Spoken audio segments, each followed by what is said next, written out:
একটা চায় কৃষকদের যে বলা যেতে পারে, চায় শ্রমিকও বলতে পারেন, চায় কৃষকও বলতে পারেন। এরা নিজেরা যেটা তৈরি করে সেটা যারা পাতা তৈরির কারখানা তারা এদের থেকে কেনে, তাতে তাদের চলে যায়। কিন্তু 2015 সালে একটা ইনস্ট্রাকশন দিয়েছিল tea board, government of India, অনেক ওয়েট হয়ে যাবে, যে এদের এখানে কিছু পোকামাকড় আছে যেটা জন্য এটা বন্ধ করে দেওয়া উচিত। কিন্তু পরে আমরা খবর নিয়ে জানলাম এদের কোনো টাইম দেওয়া হয়নি, কি পোকা সেটা ডিটেলসে জানা হয়নি। ধরুন আমার ঘরে যদি কেউ বলে তোমার ঘরে একটা সাপ ঢুকেছে, সাপ ঢুকতেই পারে, কিন্তু সাপটা কেউটে না গোখরো না কালাজ, আমাকে তো জানতে হবে, না জলডোরা।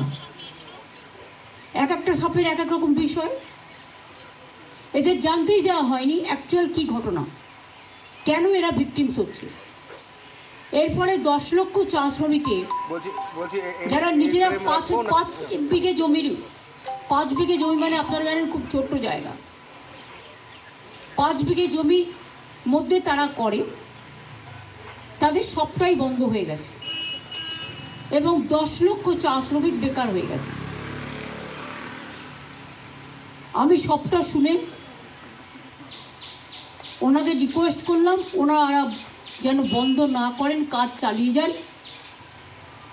কেন এই প্রবলেমটা হচ্ছে আমরা সেটা রিসার্চ করে আফটার ইলেকশন সায়েন্টিস্টদের সাথে কথা বলে, যেমন আপনারা জানেন সুন্দরবনে আগে যখন বন্যা হতো নোনা জলে সমুদ্রের সব ধান নষ্ট হয়ে যেত, আমরা তখন রিসার্চারদের নিয়ে টিম তৈরি করে আমরা সেই ধানটার যে নোনা জলে যে ধানটা নষ্ট হয়ে যেত সেটাকে আমরা আজকে স্বর্ণ ধানে পরিণত করেছি এবং সেটা দারুণ ভালো ধান হচ্ছে। সেই রকম এদের যদি কোনো পোকামাকড়ের কোনো ব্যবস্থা থাকে, সেটা প্রশাসন, তার হেলথ ডিপার্টমেন্ট আছে, তার এগ্রিকালচার ডিপার্টমেন্ট আছে, তার এনভায়রনমেন্ট ডিপার্টমেন্ট আছে। আমার মনে হয় it is mainly related to health department and irrigation department. এবং টি বোর্ড আছে, বা টি বোর্ড কী করলো কি না করলো আমার দেখার দরকার নেই। আমি যারা পাতা বিক্রি করে এই চায় বাগান থেকে তুলে, বটলিপ প্লান্ট আছে, তাদের কাছে আমার আবেদন থাকবে সবটাই সংশোধন করার ওদের একটা সুযোগ দেওয়া হোক। ইলেকশনের পরে সব ডিপার্টমেন্টকে প্রশাসনের মতো ওদের সাথে বসে সিদ্ধান্ত নেবে।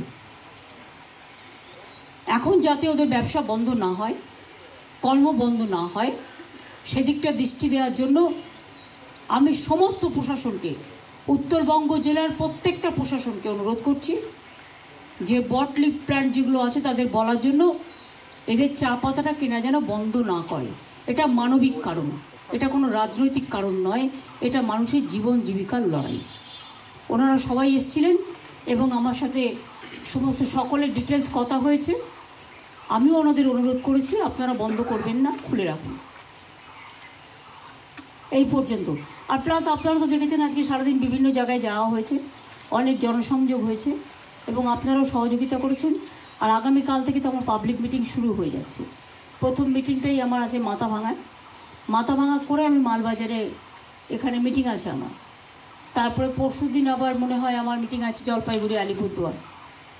তারপরের দিনও আমার মিটিং আছে মনে হয় কুচবিহার একটা আছে, করে আমি আসবো না। পরের দিন আমি এতে যাবো রায়গঞ্জ আর তপন আর বালুরঘাট, না রায়গঞ্জ আর বালুরঘাট কনস্টিটুয়েন্সি মিটিংয়ের জায়গাটা তপন আমি জানি, বালুরঘাটের রায়গঞ্জেরটা কোথায় করছি সেটা আমি দেখে নিতে হবে। হেমতাবাদ। আর 17 তারিখে সম্ভবত আমি আসাম যেতে পারি, কারণ আমাদের 4 জন প্রতিনিধি ওখানে কন্টেস্ট করছে। এই পর্যন্ত। আপনাদের অনেক ধন্যবাদ, আপনারা সারাক্ষণ আমাদের সাথে ছিলেন। আমি এখন এসব নিয়ে কোনো কথা বলবো না, যেহেতু এমসিসি আছে। বলতে আমি অনেক কিছু করতে পারি। আগে বাংলার লোককে টি বোর্ডে রাখা হতো আর পোর্টে রাখা হতো, আর হলদিয়া বন্দরে রাখা হতো, আর ডিবিসিতে রাখা হতো। খোঁজ নিয়ে দেখুন, ইতিহাস ঘাটুন, এখন আমাদের কাউকে রাখা হয় না। কাজে ওদেরটা ওদের উপর ছেড়ে দিন, আমি এ নিয়ে কোনো কর্তব্য করছি না, মন্তব্য করছি না। আমরা নিজেরাই যেটুকু পারি, আমি প্রশাসনকে বলবো আমাদের প্রশাসন সেটুকু করে ওদের যাতে ব্যবসা বন্ধ না হয়। ছোট ছোট ব্যবসা, 5 বিঘা জমি কত, ধরুন ওই গেট থেকে দাঁড়িয়ে আছে, ওই রাস্তার ওইটুকু, খুব একটা বেশি জায়গা নয়। ছোট ছোট করে নিজেরা নিজেদের মতো করে।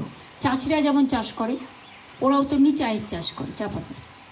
দিদি বলছি, আসতেই পারেন, প্রত্যেক রাজনৈতিক দলের তার নিজস্ব অধিকার আছে।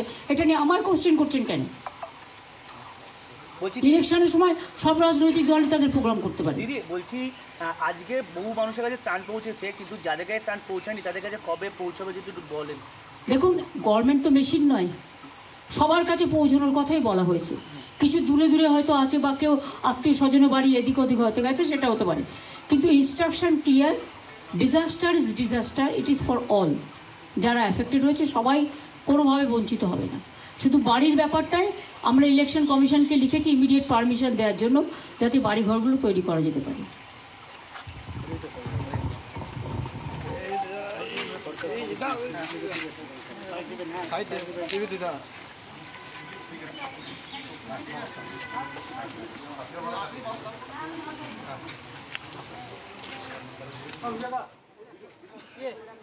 ক্যামেরা ঘোরাও, ক্যামেরা ঘোরাও।